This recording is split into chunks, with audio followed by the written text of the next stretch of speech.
Our next guest on the Any Given Runday podcast is an endurance athlete, an aerospace engineer and PhD researcher, a public speaker with a TEDx talk to her name, and this summer she's taken on Operation Iron Woman, which is all 5 Ironmans in the UK this year. Why? Well, only one way to find out. Emily Bond, welcome to this week's episode of the Any Given Runday podcast. How are you getting on? Yeah, getting on all right. Emily, what in the world would possess you to become an aeronautical engineer? Never mind the Ironman. What brought you into the engineering route? I don't know, just curiosity, I guess. Like, I was always one of those annoying children that was like, yeah, but why? Yeah, but why? My mum would just be like, I don't know.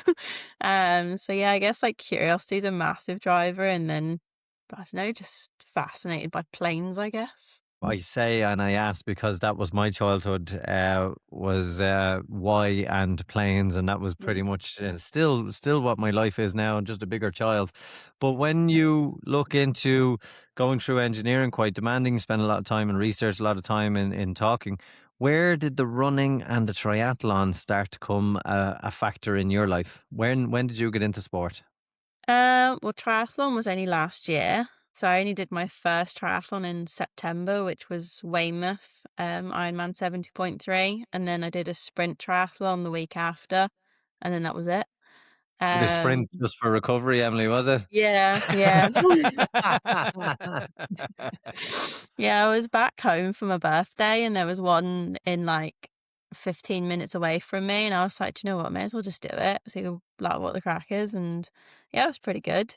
But yeah, like before that, I'd always done like various bits of sport when I was younger, but nothing major, just like PE rotations and that. And yeah, as a family, we were active, but never like competitive. And then when I moved to uni, just sort of picked up bits and pieces, but I actually couldn't run for about 2.5 years after I had surgery in 2018 on both my legs for compartment syndrome. Okay. So I only did my first 5K run last April, and I just sort of had a bit of a notion before that to kind of be like, I'll want to try again, because I was a bit sick of myself not running and kind of being stuck in the mindset of like, could I still run? So I just signed myself up for a 5K, and I was like, well, we'll get to April and we'll deal with it then. So I got to April and then did my 5K, and then just went from there, really.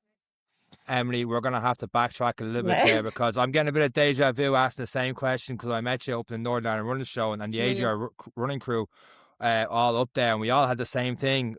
Both leg surgery. What's this syndrome? What happened there? So I was training actually for my one of my original career choices, which was to go into the Navy. Because like for me, I just wanted to get away from home as soon as possible, and go and do engineering, travel the world, all that kind of stuff. So you had to meet like a certain run time. So it was 2.5K. Yeah, 1.5 miles, 2.4K in like 13 minutes 10 for where I was at the time. So coming from like no running background to trying to do that was obviously a bit intense in itself. So I was training for that, and yeah, it just got to a point where it was clearly just too much. So, it went beyond shin splints and stuff to something a bit more serious. And it got to a point where like I couldn't go up like a flight of stairs or even an incline without it kind of coming on. And yeah, they do this thing called like a pressure test. So they basically send you for a run to try and like trigger the symptoms, and then they put a needle in your legs to test the pressure of the muscle compartment, and that's how they like diagnose it. So I did that, and the like pressure in my legs came back to between 2 and 3 times what it should have been after like a 15-minute run. So they were like, okay, yeah, this is a bit of a problem.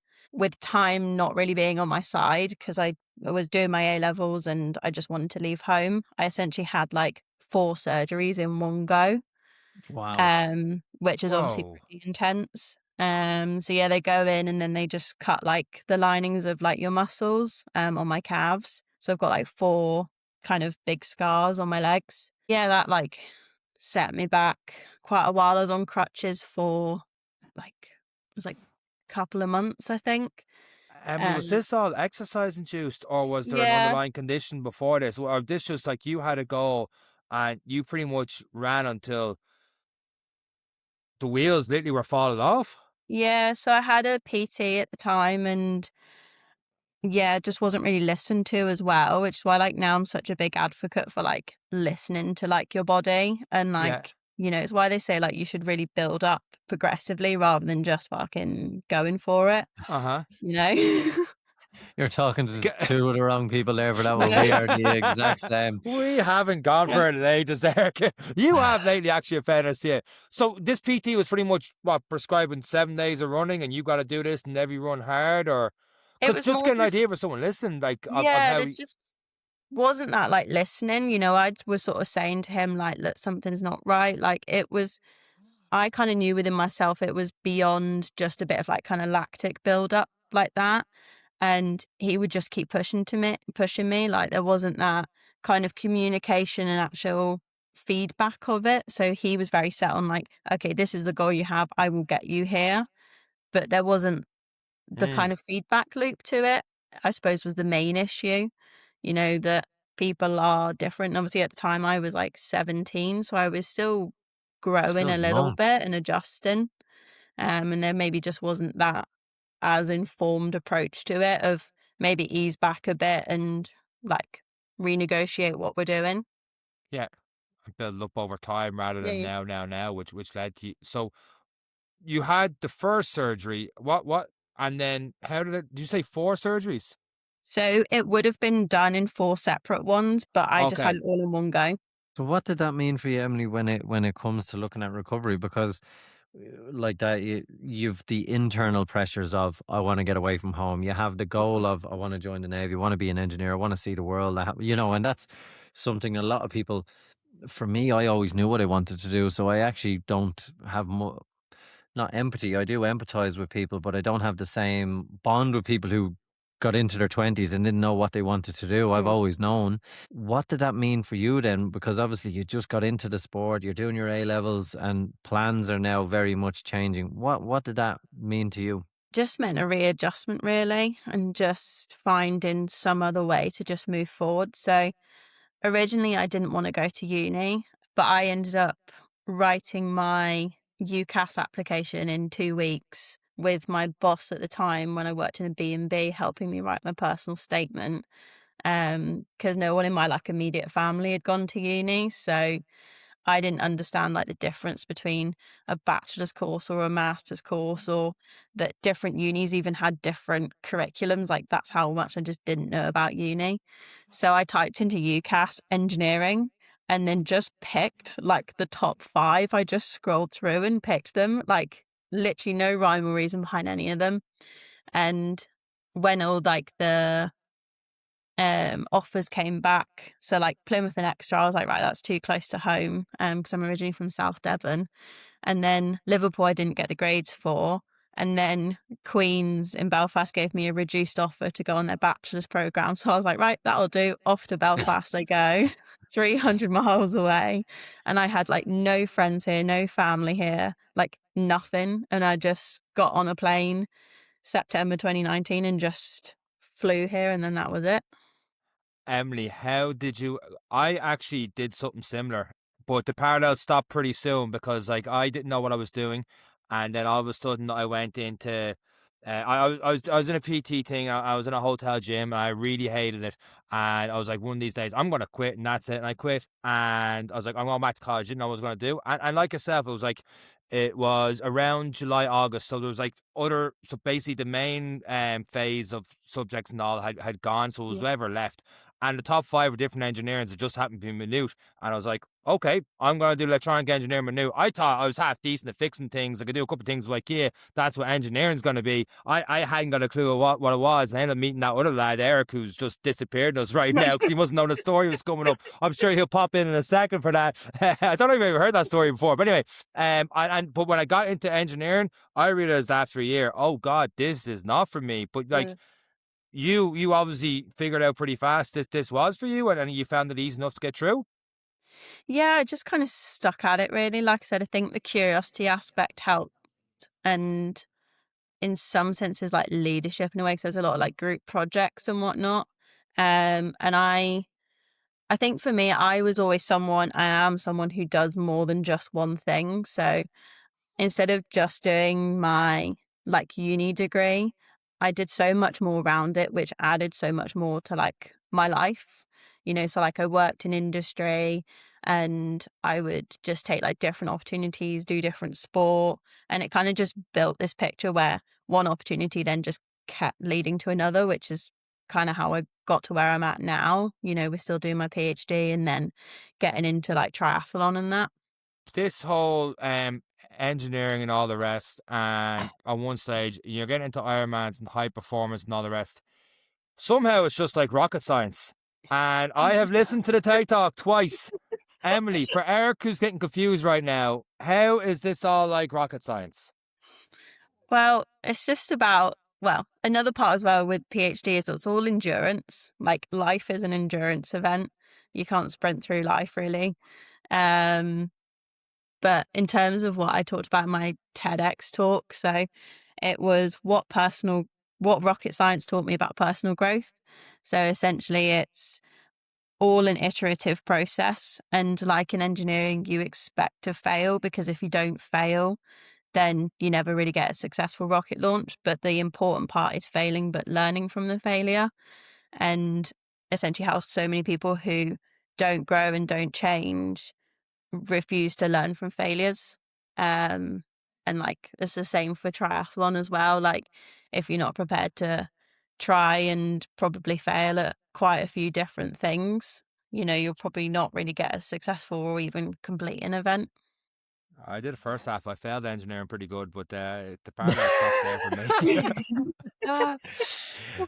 Emily, can I touch on, because obviously when we meet like-minded people, when we take on triathlon, and as you've probably figured out, we're not similar people, but we have similar interests, and then we have a similar mindset, and it's always encouraging and always keep going, keep pushing, keep going. We've all kind of developed that kind of a mindset.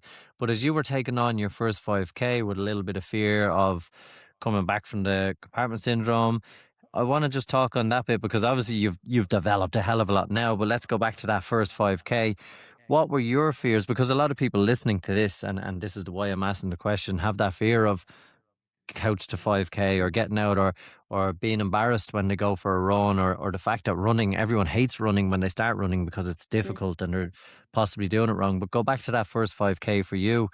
How was that in terms of a mental challenge and physical challenge for you? I think in a sense it was just putting myself there was the start. I didn't really help myself, to be honest. In the morning, I flew back from Edinburgh about 7:00 in the morning. Lord knows why. I was visiting a friend and I was like, oh, sign up for this and then fly back from Edinburgh because why not? So yeah, I just sort of showed up and I remember just seeing all these people there, and obviously you have all the different clubs with all their club shirts and stuff. And I was just like, I was kind of like, what am I actually doing? Being here. And I had no concept of even how far 5K was. Like I couldn't even visualize to try and pace it. I was like, whatever happens, happens. I just wanted to do it. Obviously I had in my mind, there's probably going to be some points where I'm going to walk it and maybe go too fast or whatever. But it was just about doing the distance for me, because it was something that I, at one point I didn't even know I could do. After I had my surgery, like I could barely stand up on my own, like let alone even think about running. And yeah, I just remember kind of setting off, and one of my other like biggest struggles, and it does still come up now, is like breathing too. And like that comes mentally as well, is just trying to go through that and calm that whole like process and like system, and being like, I'm not dying, like I am voluntarily doing this activity right now.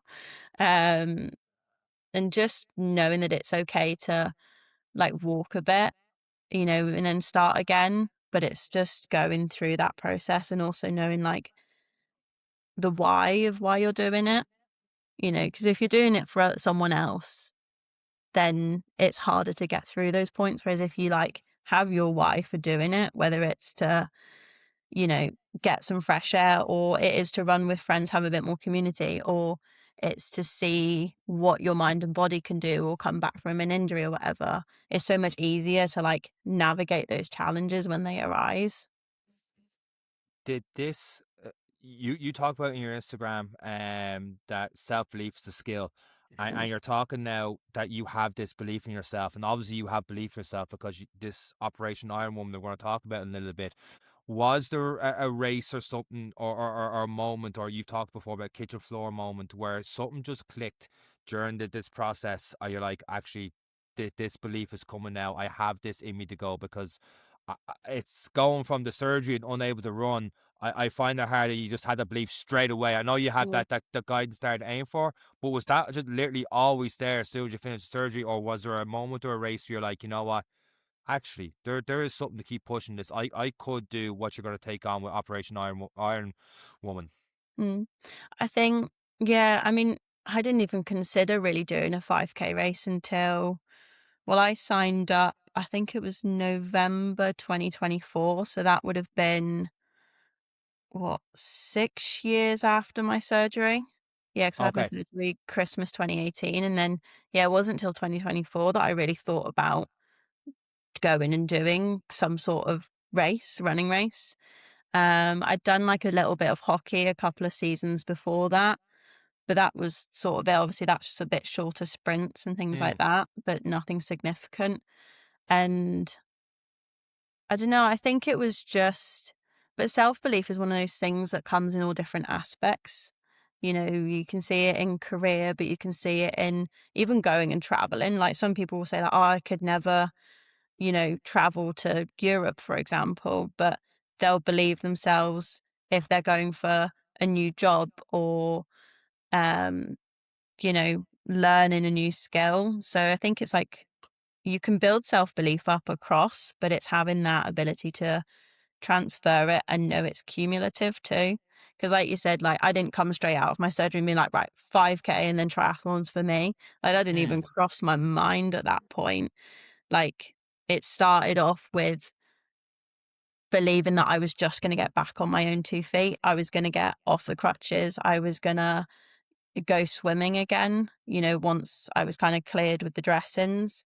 And then, you know, I was going to like walk on my own again. Cause like when I went back to sixth form after my surgery, I was plonked on a table at the top of the sixth form building, and all my work was brought to me for a good few weeks because our like campus was so long that I just couldn't like walk to the other end of it. So that belief journey started, if we're talking about like the surgery sense of being like, right, I know within myself I can get to a point where I can walk to the other end of school again and I don't have to have someone bring me my work, you know. And then it was driving again, and it was just all those small milestones over the years, and then allowing myself and my mind to kind of keep being ambitious and keep dreaming like incrementally.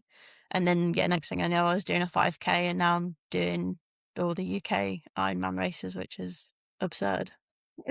Yes. So Emily, and part of that absurdity is you finish a 5K race. At what point did you go, you know what, this wasn't enough? At what point did this, I suppose, scientist in turn endurance turn belief decide this 5K business isn't enough for me? It's triathlons now. What brought you down the triathlon route? I think it was kind of that question of not, there is a part of it that was that feeling of not enoughness, but there was also the other side of it, which was the curiosity element of like, what if I can do more? You know, like what if there's kind of like more out there, like ambition, like dreaming kind of sense. So yeah, I did that 5K. Then I did another 5K afterwards, which I managed to get my friend to sign up for. So that was her first 5K as well.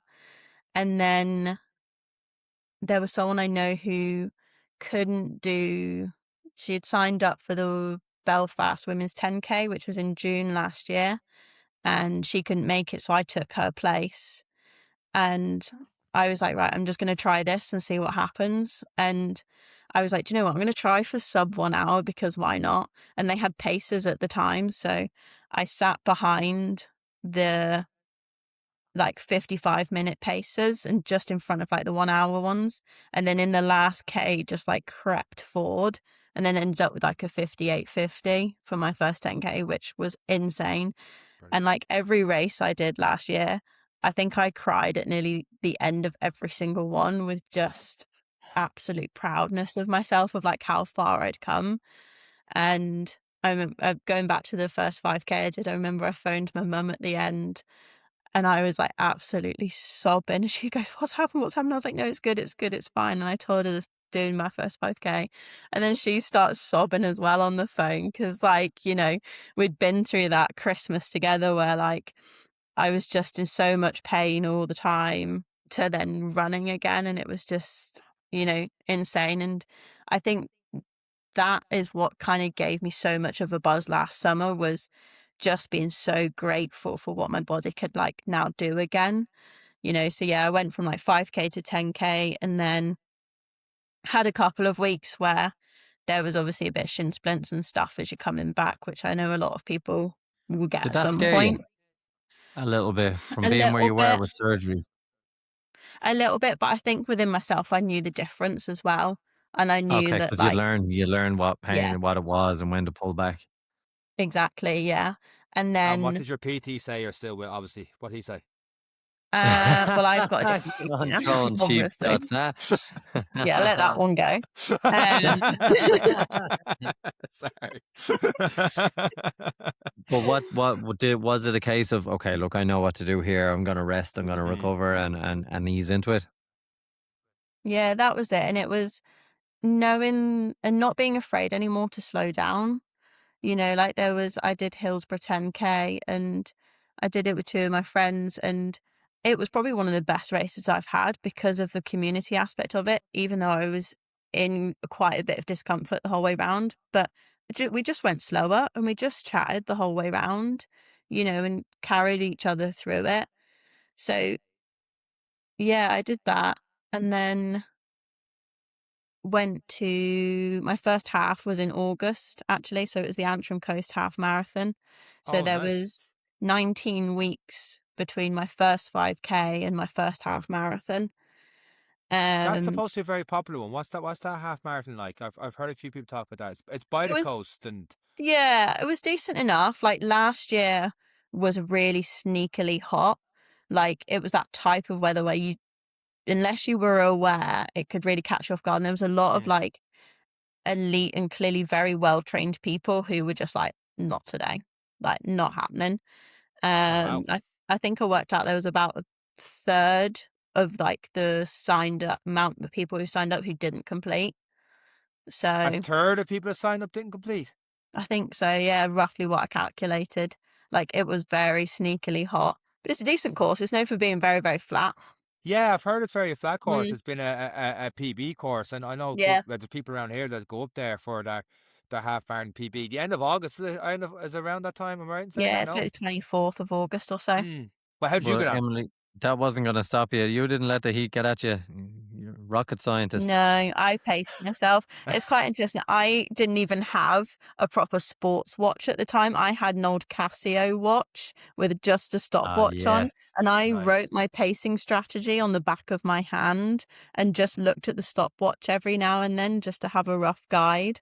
So, yeah. And that worked. Yeah, well, I ended If it up, I works think for I you, got fair enough. 2 hours 13 or so, Brilliant. which is pretty solid.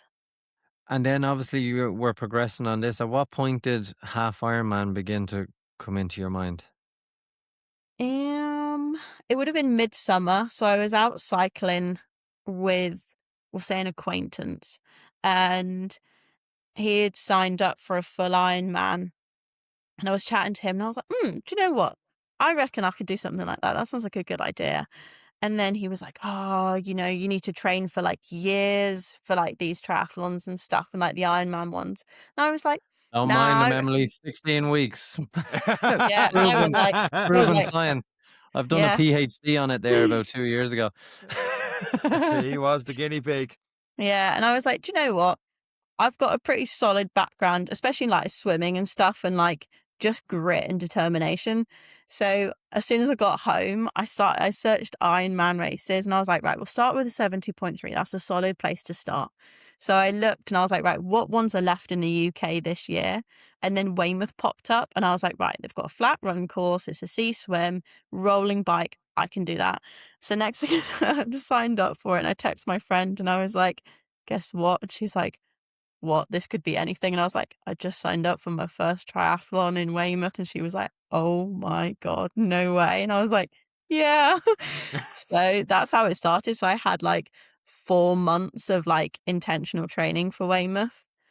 And then that was it really. And then I just kind of, used different opportunities to build up. Like I worked out, I think it was like 10 swims between when I signed up on Weymouth, and then a few cycle rides and a few runs, and just kind of went for it. When you got to that start line with the ambition, the confidence, the want to be better, grit, determination, everything you've just described, probably not as prepared, and I've been there, probably not as prepared as many. Did you get to the start line and see, because the start line of an Ironman is probably the most athletic start line I've ever been felt out of place at, let's say. It's full of phenomenal athletes and phenomenal, like I even remember, and Sean was with me, seeing some of the bikes these guys were pushing up to the start line, and you're like, I think I am in the wrong place. You do get that kind of, I suppose it is like a fan, or suppose you become starstruck by the athleticism of these people. How was it when you got to the start line of that race for you? Did you feel out of place? Did you feel like this is overwhelming? Maybe did you get those pre-race nerves of maybe I haven't done enough for this, or was it a case of this is okay, I'm just going to take my time? I think I was just so excited to be there, to be honest. And I think so much hard work had gone into even the week before. And I'd had some challenges with who was going to come up and support me. And it just kind of reminded me that even though I was really upset in the kind of couple of days before, and it was a lot more stressful than it needed to be, it made me realize actually how much I was doing it for myself and not to try and seek validation from anyone else, which was really nice. And I think that's then what made it so much of a better experience, because it's like, do you know what? It doesn't matter what happens. I'm just doing this for the experience and to just, again, see what I can do, when I've come from a place of, not being able to kind of walk for a few days and things like that, and really struggling, to just being amongst all kinds of people, people going at different paces, people who have, going for elite age group qualifying, all kinds of stuff. And I think it can be easy to get intimidated by all that, but it's also remembering that even those people will have gone through the same sorts of challenges of questioning whether they've done enough to qualify, or whether they've done enough, to even meet the cut-off times. There is kind of like that shared approach to it. And I think that's what I love so much about triathlon is I think people already appreciate how hard triathlon can be, especially once you get into endurance, that actually people are just there to help you through. Like I went down on my own. So again, I didn't know like anyone there. I didn't even know if anyone was going to come and support me. And because like my best friend had to go to a wedding, so she was like there virtually, but not in person. And I was like, do you know what? I just need to go down and just enjoy it and embrace it and just learn what it's all about, really. So I went down, and I ended up going to the park run on the Saturday morning, and I ended up meeting up with chatting with these two guys. And one of them was doing it, and the other guy, he was just supporting him. And we just ended up spending like the whole weekend together. Like we went for like lunch and stuff, because like we just ended up clicking. And again, it was that like support and stuff. And even when it started the next day, so the swim was cancelled for Weymouth, So they almost started with the bike kind of time trial method, if you like, I think it was. And even then, when he passed me on the bike course, he gave me just a shout, and he was like, I'll see you at the end, and like, have a good race. And just even that like little bit of community throughout. And there was just so many like little aspects like that. And yeah, I think that's really what made Weymouth so great, was just taking it all in, and the night before the race as well.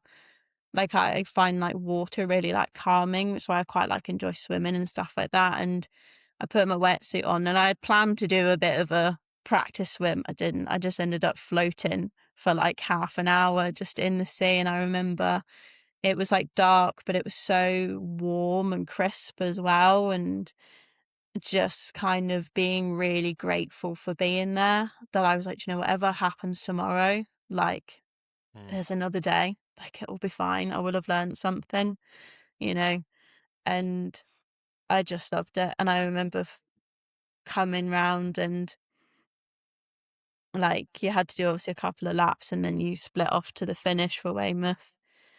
And I remember seeing that finish line, and just, again, I got to the end, and I just absolutely sobbed my heart out. Like, I was just so like proud of just going through that whole like journey, even just to get there, and like believing in myself that I could get to that point.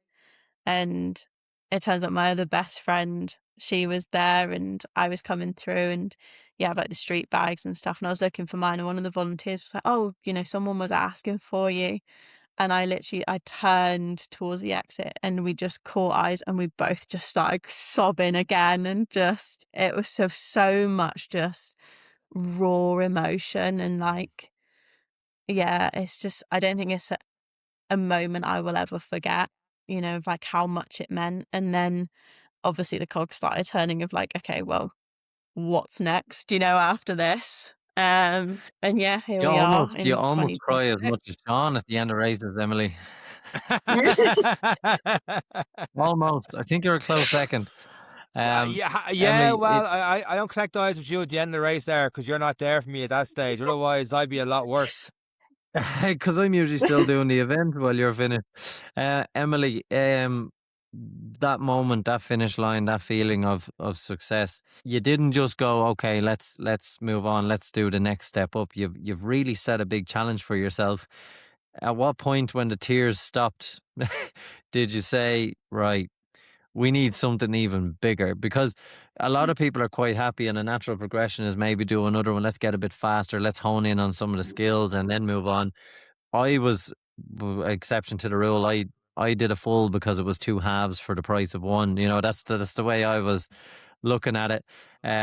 What brought you then to set this behemoth of a challenge for yourself? Because this is a big step up for one, the physicality element, the ability to recover, the TED talk we've talked about now about endurance and life as an endurance and triathlon, and the dedication of three sports, and all the while undertaking a PhD. What's brought this one on, and what is the why behind this? Well, it sort of started, I think, kind of slightly pre, but also on Weymouth weekend. And I remember walking around on the Saturday around like the merch tent and stuff, and I got chatting to a couple of people there. And we were sort of just talking generally about the events, because obviously, like, one of the people I was chatting to is from kind of like Swansea area. So obviously they were talking about that one. And I was just kind of like, oh, okay, because I was still new to it. Also, I was like, I don't even know how many events there are. And I suppose I just had this kind of loose trail thought that fluttered by me, and then did Weymouth the day after. And then I remember I messaged my triathlon coach at the time. He just helped me with some swim analysis just to get a little bit more efficient. And I'd already kind of pitched to him that I wanted more coaching afterwards. He was like, right, see how Weymouth goes first, do Weymouth, and then we can talk, and we'll debrief when you come back. And I like messaged him And I was like, I have an idea. And he goes, oh, okay. And so I came back and he goes, right, so what's the idea? And I was like, right, I want to do every UK Ironman race this year. And he goes, oh God, when do we start? And I was like, that's the right answer. And then, yeah, pretty much as soon as like the races started being released, I just signed up for them as they came along. So I was like, well, if I sign up, I can't backtrack really. And then, yeah, that was it. I got my coach on board and just started talking to people about it. And it just kind of went from there, really. And I suppose the idea just started with just a general what if I did every one. And it was just, again, that curiosity element of just like, it didn't even cross my mind that I'll be the first female to have done them all. Like, that was an after fact that I found out. Once we spoke with Ironman UK, it was just that curiosity of just like, well, if I can have the 2025 I had, and I love triathlon, like, what if I just went all in and just gave it my best shot to do them all? So when we say all 5 in 1 year, that sounds really daunting. But it's really a lot more daunting than that, because all these 5 come in with just a couple of months of each other. We've got Bolton 70.3, into Swansea 70.3, the full one in Leeds, the full one in Wales, and then a nice full circle moment for you, the Wayman 70.3 to finish it all in. Yeah. Talking to people in the triathlon world and your coach and all since you've committed to this, what are the big takeaways you've had so far for this challenge coming up? Takeaways in what sense? Just Well, what's the advice plan? or what's the What's yeah? the plan, Emily? How are Well, you tackling this? the main plan is planning on the plan not going according to plan, which it currently Let me is. write that You again. lost. You didn't Mate, the finish plan was engineering. not the Slow down plan, there. but yeah, Slow I down didn't there. pass engineering. Go again. Electronical. I said I failed electronical engineering. It's the processing speed that got him. Emily, if that's your title of your next TEDx talk, we're in trouble here. Go again on that. The plan, That is a around the great plan, title. above and That's under like the plan, the beyond. shipping ships. Do you remember that one, Sean? I do remember that, the shipping ships. And now Sally's selling seashells for the seashore. Like, it's a new one. Go Right. again, Emily. Right. So you have the plan to plan that the plan is not going to go to plan. Yes. But in fact, this goes back to the whole. That was good, but this is the whole back to it's rocket science, Eric. This is the rocket science, the failing thing. No, I'm right. Yeah. This is where you're going with this. Full circle. Yeah. So what's the plan that's going to fail? Well, obviously the plan is to do like cumulative build out. So I'm just done my 16th week there. So we're on week 17 now of when I like officially started. Cause yeah, after Weymouth I went on holiday for a bit, as you do, and then came back and started. So it's just kind of building off that really. But I have already worked out that in the 2 months of this year, I've done 10 times more distance in swimming than I did in 4 months before Weymouth. Okay, so preparation has gone well, and Yeah. you're seeing a huge ramp up. And I just want to come back to it as well, and my lack of knowledge on the compartment syndrome. This volume and this risks to where you're going.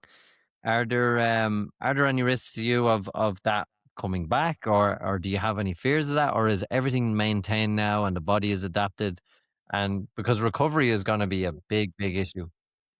Yeah, I mean, like, there's always risks, and it is kind of in the back of my mind a bit, but I think I know I'm doing it with so much more information that all the China training is done around that, so that it doesn't happen again. Like, at the moment, I'm not running as much. It's almost ended up being, instead of training the 3 disciplines all at once, since Christmas, it's kind of become phased. So, I had a bit of like knee problem from like mid-January. So I was just swimming for like a good few weeks there. And then in the past like 2 weeks, I've got back on the bike again. And then I'll probably wait another couple of weeks till I bring the running back in. But obviously the bike will help so much with the running in terms of fitness and that. So yeah, that's what I mean, like the plan not going to plan. Obviously the original plan was to keep building them all up progressively, but it's just not happened that way. But the more I stress about it, the worse it just makes my performance anyway. So it's just working with what I've got, really. And to look at yourself now versus the 5K last year, as you, Emily, the rocket, endurance has massively increased. You've obviously seen a 10x times in your fitness in comparison to last year. How does that feel for you now as this challenge is coming, to see yourself getting fitter, to see the difference in yourself, to see how far you've come?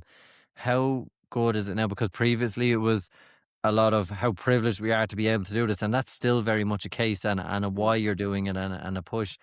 But to see how far you have come and this fitness level, because it particularly endurance, and as we touched on at the start, triathlon and Ironman and a challenge like this is, and we've had fantastic athletes on, and we still can't get our heads around the level of endurance and fitness. How do you feel now, with still so much more to go, which could be the fittest year of your life? You know, if you were to look at this, it's going to be huge.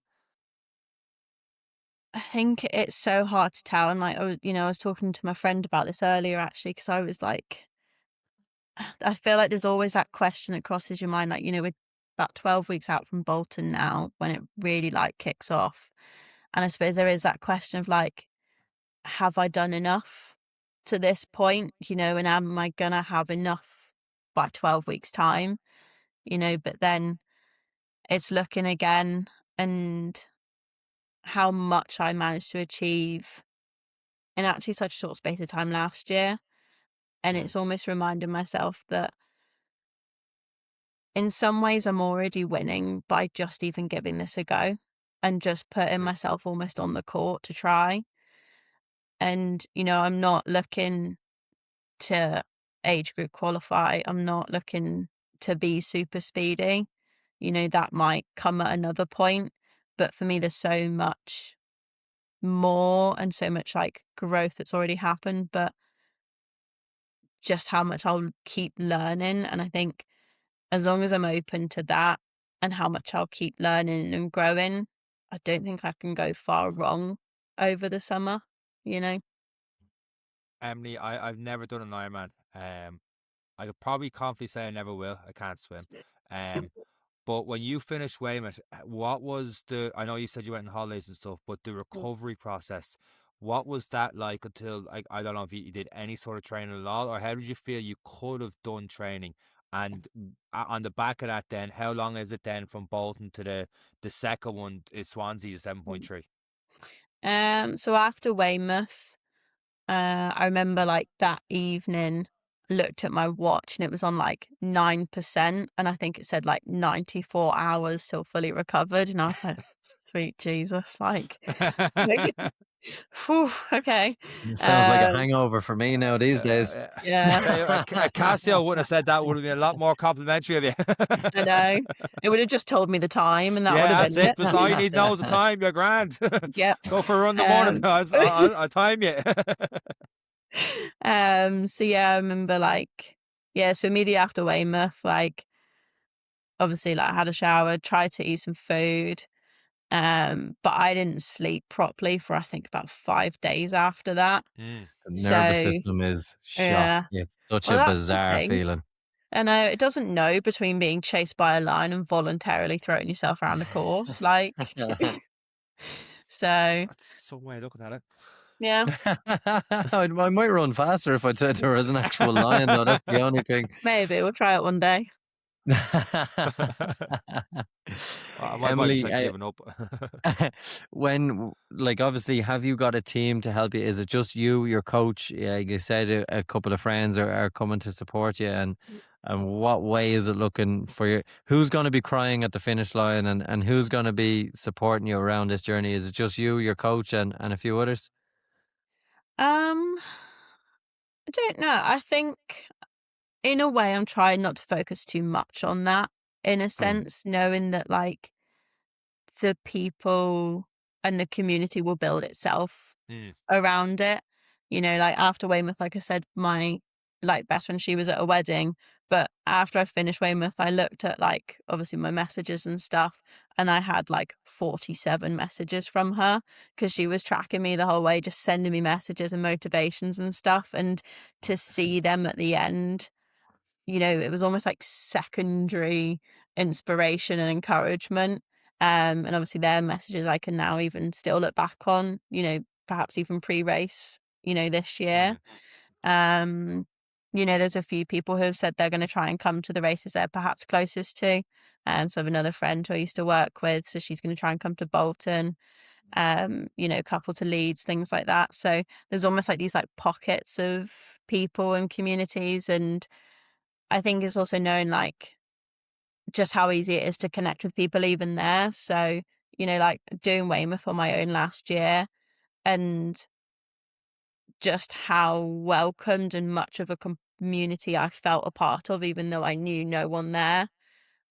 I think holding on to that will help me through the summer as well, because then it's like the people that I'm closest with, if they're there, you know, amazing. But it's also known that there's so much more around like the whole event and the whole day.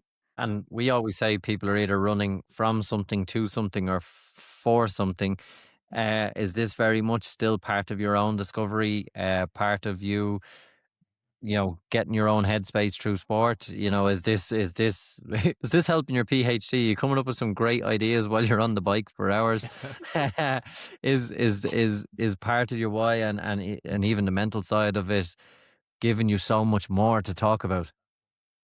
Yeah, I think it's interesting you say that, like running, what was it, from something to something or for something. I suppose like that appears, all three of those appear in like this whole kind of thing, really. Obviously, I'm running for myself, but also the four charities I'm doing some fundraising for. So Extern Crisis and Counselling, Childline, St John Ambulance, and Cycle Against Suicide, who were all core parts of like my journey and being here now. I think running to something, I think as people, if we stop choosing to grow and explore, we then start having big problems, you know, because the only constant in life is change. And when you try and avoid change, it can then become very stressful. You know, and I think growth is essentially inevitable. It's evolution if you come back to like the core of things. And I think running, I think I spent a lot of my life trying to run from things. You know, like growing up, things weren't always the easiest. Like home life was a bit turbulent, and just sort of some instances where it kind of made you appreciate how finite life can be. You know, and that's kind of one of the actually like core challenges that I try and face at the moment, is all to do with like taking, it sounds weird, but taking back ownership of like my breath and just the life behind that, and how much you need that to like keep living, you know, and trying to transition from what am I running from to actually what am I running to, and embracing almost now as kind of like new lease of life in a way.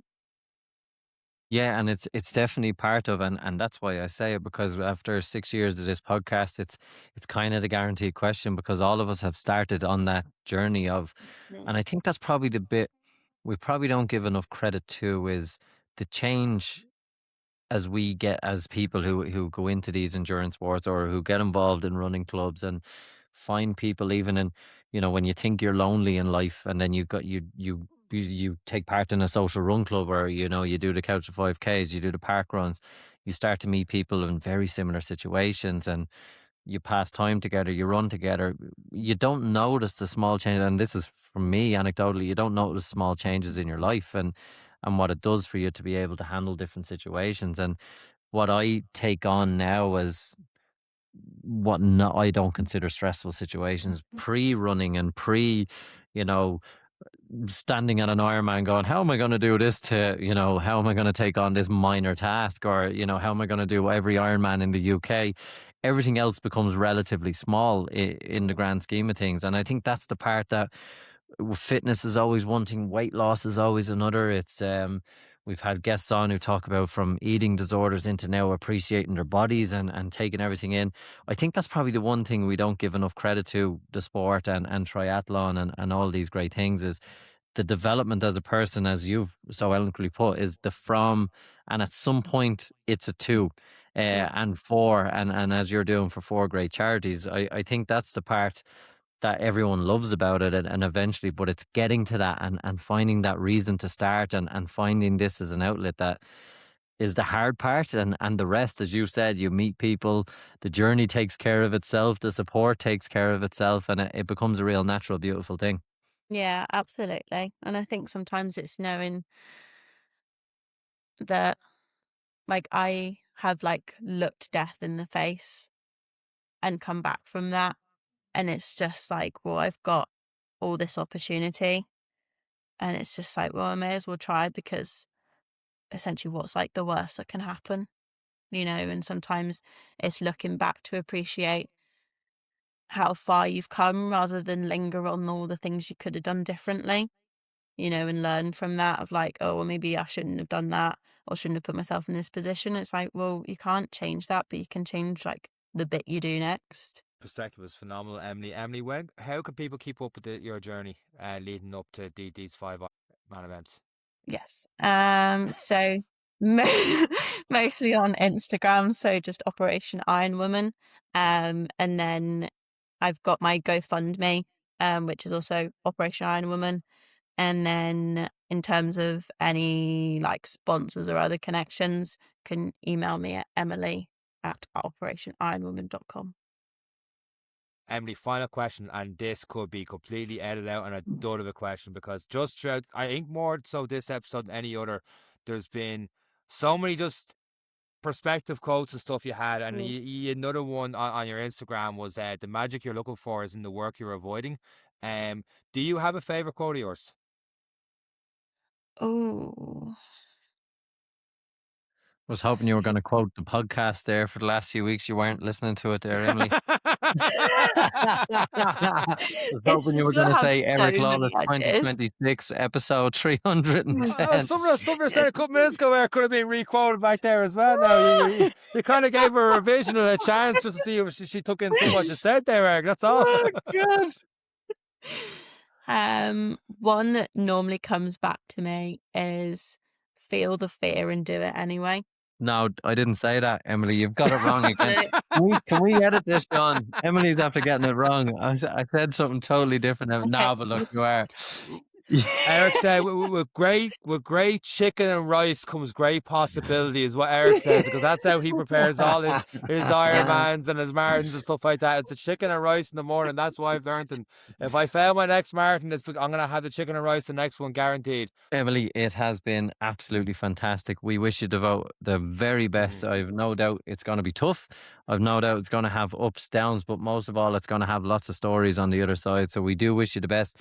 Sean will include all those things in the show notes, because he is the expert at editing and show notes of ways people can get in touch, follow along with your great adventure. Who knows, we may even see you for a triathlon over here in Ireland when you complete your challenge, and we can get out for a cycle, a swim and a race together at some point in the future. But the very best of luck from us all. Thanks so much for sharing your story. I'm sure there is so much more to that we haven't even uncovered, and it's great for you to give us your time, and we really, really, really, really wish you all the best over the year ahead. Yeah, thanks so much, and who knows, there might be a part 2. Absolutely. I gotta brush up my engineer for part 2. With that being said, that is it for this week's episode of the Any Given Runday podcast with myself, Emily, and Eric. Take care.